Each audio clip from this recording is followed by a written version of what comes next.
Ya Muhammad, aku telah mendapat berita gembira dari Allah. Meskipun engkau sudah tidak di tengah-tengah mereka, meskipun engkau sudah tidak berada di tengah umatmu, selama umatmu berpegang kepada Quran dan Sunnah, mereka akan selamat dunia sampai di akhirat. Mendengar ini, Rasulullah lalu tersenyum dan berkata, Alhamdulillah, segala puji bagi Allah. Malaikat pencabut nyawa, silakan laksanakan tugasmu. Jibril mundur, majulah malaikat pencabut nyawa melaksanakan tugas dan berkata, Ya Muhammad, maafkan saya, maafkan saya. Saya tidak mampu melakukan ini, tapi ini perintah dari Allah. Lalu Nabi bersabda, laksanakan tugasmu, saya pun sudah siap melakukannya. Keluarlah rohnya Rasulullah perlahan-perlahan meninggalkan telapak kaki Rasulullah. Telapak kaki Rasulullah menggigil naik ke atas betis Rasulullah, naik ke paha Rasulullah sampai ke perut. Bercucuran keringat Rasulullah, keluar keringat Rasulullah di wajah Rasulullah. Malaikat Jibril lalu berpaling. Nabi lalu bersabda, Wahai malaikat Jibril, kenapa engkau palingkan mukamu? Apakah engkau jijik melihatku? Apa engkau jijik melihat wajah saya?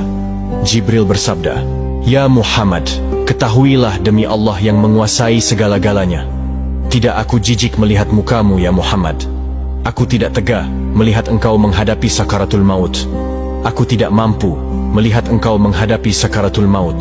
Nabi lalu bersabda, Ya Jibril, ketahuilah, andai saja Allah tidak cinta kepadaku, andai saja Allah tidak sayang kepadaku, betapa sakitnya sakaratul maut ini.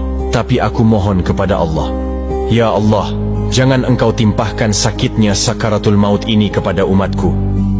Bebankan seluruh sakitnya sakaratul maut ini, bebankan seluruh sakitnya sakaratul maut ini hanya kepadaku.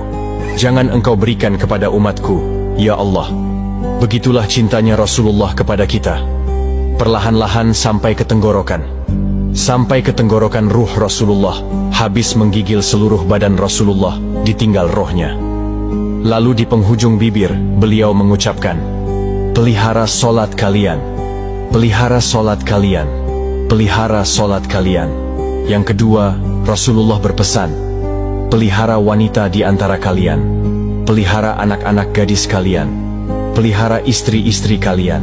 Dan yang terakhir beliau ucapkan, tidak satupun keluarga yang diucapkan. Beliau tidak mengucapkan Khadijah, Khadijah. Beliau tidak mengucapkan Aisyah. Beliau tidak mengucapkan Hasan, Husain. Siapa yang diucapkan Rasulullah? Ummati, ummati, ummati. Berangkat Rasulullah untuk selama-lamanya. Hebohlah Mekah, berduka seluruh kota Mekah. Abu Bakar menggigil, sahabat yang lain meneteskan air mata. Satu sahabat yang tidak mau menerima kenyataan adalah Umar bin Khattab. Lalu, ketika orang-orang berkata, Rasulullah telah meninggalkan kita, Rasulullah telah menghadap kepada Allah, heboh satu kota Mekah. Umar bin Khattab marah, dia cambuk, dia tarik pedangnya dan berkata, siapa yang mengatakan Muhammad wafat, maka aku akan tebas batang lehernya. Umar tidak bisa. Umar tidak mampu menerima kenyataan bahwa Rasulullah berpisah dengannya. Dan Umar mengamuk, siapa yang mengatakan Muhammad mati, dia akan tebas batang leher mereka. Lalu tampil Abu Bakar Siddiq, berdiri di depan rumah Rasulullah dan berkata, siapa yang menyembah Muhammad, sesungguhnya Muhammad telah menghadap kepada Tuhannya. Tapi siapa yang menghadap menyembah Allah, Allah tidak akan mati, Allah akan abadi selama-lamanya. Mendengar ini, lulai seluruh badan Umar, jatuh sempoyongan, tidak mampu berdiri. Begitu menyadari Rasulullah telah meninggalkannya, begitulah para sahabat yang mencintai Rasulullah. Itulah kisah detik-detik wafatnya Rasulullah.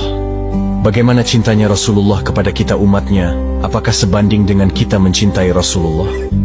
Coba tanyakan hati kita sendiri. Semoga kisah ini bisa kita belajar untuk memperbaiki diri yang lebih baik. Mari perbanyak sholawat kepada baginda Rasulullah Shallallahu Alaihi Wasallam, dan kita bisa mendapatkan syafaatnya. Amin ya Rabbal Alamin.